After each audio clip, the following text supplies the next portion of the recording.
Creating environments for a 3D model is way more fun than you might think. I used to believe it was complicated and not worth the effort, until I realized how simple it can be with the right approach. In this video, I'll show you how to create this ice mountain fantasy environment in Blender, using only built-in tools. Let's get into it.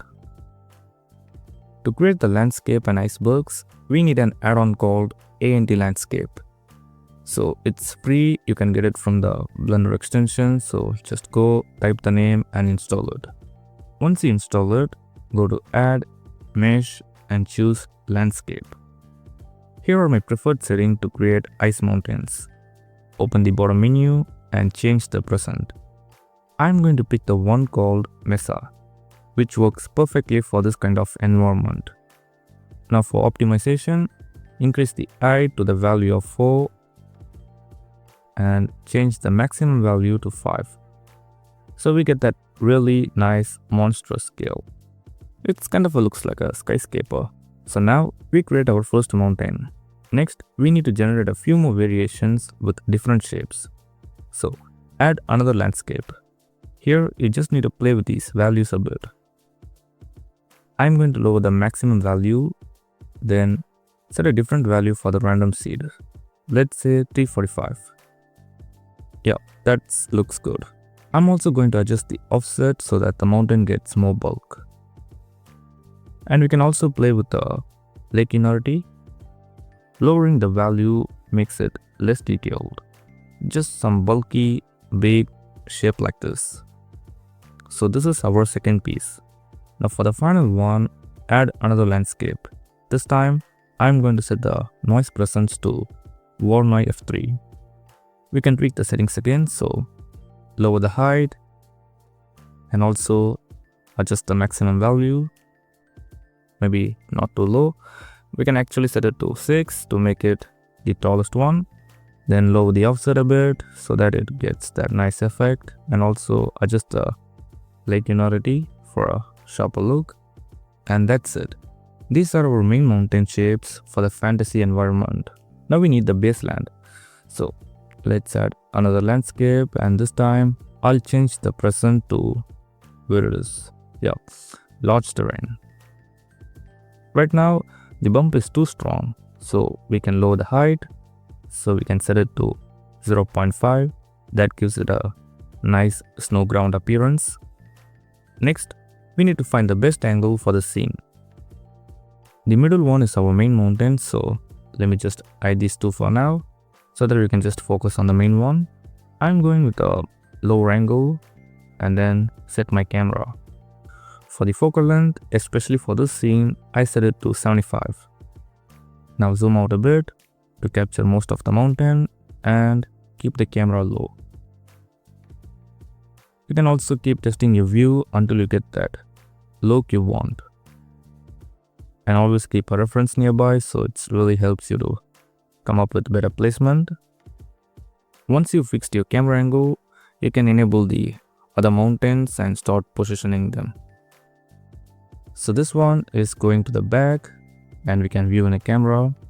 Yeah, that looks good. Maybe you can slide it a bit to the side. Now this one is also going to the back. These are mainly to fill the space, so keep them a distance from the main mountain. Next, we need a few more variation. So I'm going to duplicate this one and bring it to the left. Then rotate it slightly to avoid the repetition and place it in the different distance by pushing it further back. We start creating a nice sense of depth in the scene. Now duplicate this one and position onto the right. This one will come a bit forward. Let's give it some rotation on the Z and move to the side. We don't want it to fully revealed, just a small portion of the side which helps us to create a more cinematic look. We can also tweak the placement of this one and make it feel more heroic. Now we still have some empty spaces, so let's duplicate the terrain and place it in the back. Just move it down and push it back. You'll notice the back landscape is barely visible. We can rotate it on the X so that it gives us a nice mountain background. Now duplicate this one and place it to the other side. And also we can rotate it on the Z and let's view on the camera. Yep, move it slightly to the right and that's already looking beautiful. I'm just going to adjust a few things and see how they look in the camera. So you can go as creative as you want. So take your time and really build your scene. Now for the camera resolution, I'm going with a square format, which is 1440 by 1440. Since the resolution has changed, we need to adjust the scene again and make sure all the objects are properly framed in the view. At this point, you should start saving a scene because from now on, Blender can crash. So right now we have a beautiful landscape, but still we need something to tell a story in the scene. For that, I'm using a sci-fi bike design.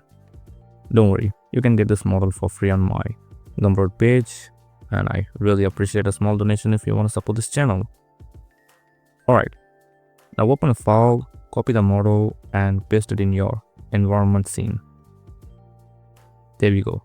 Now position it closer to the camera, and it's currently very small, so I'm going to scale this up and make this our main subject. I'll rotate the model so that the front is facing the camera, not perfectly straight, just a slight side angle. Now you can fine tune the position and rotation to get a more natural standing pose. Since the ground isn't perfectly flat and has some bumps, feel free to adjust the rotation so the model sits naturally on the surface.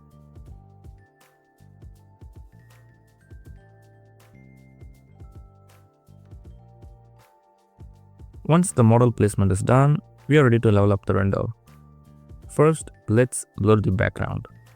To do that, enable depth of field in the viewport overlay so you can preview the blur.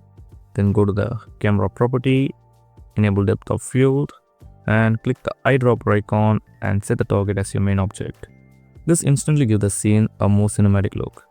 You can play around with the f-stop value, so for this scene the sweet spot is usually between 2.5 and 2.9. Not too blurry and not too sharp either. We want the background to stay soft, not distracting. I think we can zoom in the camera a bit so that the bike gets more attention. Somewhere around here. Yeah, that feels right. Now I'm going to lock the camera so that we don't accidentally move it. Next, let's start building the sky. This part is very simple. Just add a plane and scale it up. Make it really big and then rotate it on the X by 90 degrees. And move it back. Now switch to camera view and align the plane so it fills the entire background. Make sure it's covering the whole scene. Next, we'll apply an image texture to this plane. So to do that, go to Shading tab and make sure you're in object mode, not world. Add a new material. Select the principal BSDF, then hold the Ctrl plus T to add these 3 nodes. Make sure you have enabled the node wrangler add-on, so if it's not, this method won't work. Now click the open icon in the image texture and load your sky image. You can use any sky image you like. This one I download from the internet. As you can see, the image has both land and sky, but we only want the sky. So I'm going to scale it and adjust the position until in the camera view we only see the sky is visible. Now let's start adding material to our landscape. So since this is a snow environment, I'm searching for a snow material. And I find this one matching really well with the scene I created, so I'm gonna apply this to my all object.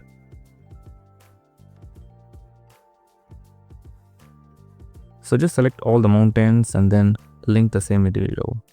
One important thing about UV unwrapping here is that we are going to use box projection. So go to UV editing workspace, select all the faces and then apply cube projection. This gives the best result with minimal effort, especially for terrains like this. Apply the same method to all the objects in the scene. Now let's add some volume to the scene. Add a cube and scale it to fill the entire environment. This will help sell the atmosphere and make the scene feel more realistic. Since this is a cold environment, the volume will create a nice fog effect and add depth to the scene. Now in the viewport, we don't want this to block our view, so I am going to set the visibility to wireframe. Next, we can apply the volumetric effect. So go to the shading tab and add a new material. Delete the BSDF and add a principal volume. Connect the volume output to the volume input. When you switch to render mode, you can see a smoke kind of texture appearing, but I don't want it that dense. So I'm going to set the volume density to 0 and instead we'll increase the emission. I'm setting the emission value to 0.02 or 0.01 and also change the color to light blue. So it looks like a cold temperature environment. So that's almost done. Now we just need to add HDRI to light our scene. Now, very important. Don't use a random HDRI here. Always use the one that matches your theme. So I search for a snow or ice environment and I find this one. I download the 2K resolution version and apply it to my scene. Now when you switch to render, you can see that we get a much more realistic lighting. And also it matches our scene. Next, to highlight our model, I'm going to add an area light.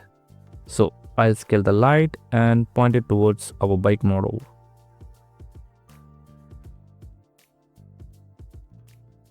For the light power, I set it to 200 and I'll switch to render view and preview the result. It feels a bit heavy, so I'm reducing it to 120 and that gives a much more balanced lighting. So we create a landscape, then we apply texture and we add volumetric and HDRI and finally we highlight our subject with an area light. It's very simple setup but gives you cinematic render. Not only this, you can create different environments. So it's about how creative you are. Hope you enjoyed the lesson. If you want to share your artwork, join my Discord server, and if you want to upgrade your skills and design better sci-fi models, check out my gun design program. In 3 hours, you'll learn all the essential lessons and understand how to make better 3D models. Use the code JACK20 to get special offer. That's it. See you in the next lesson.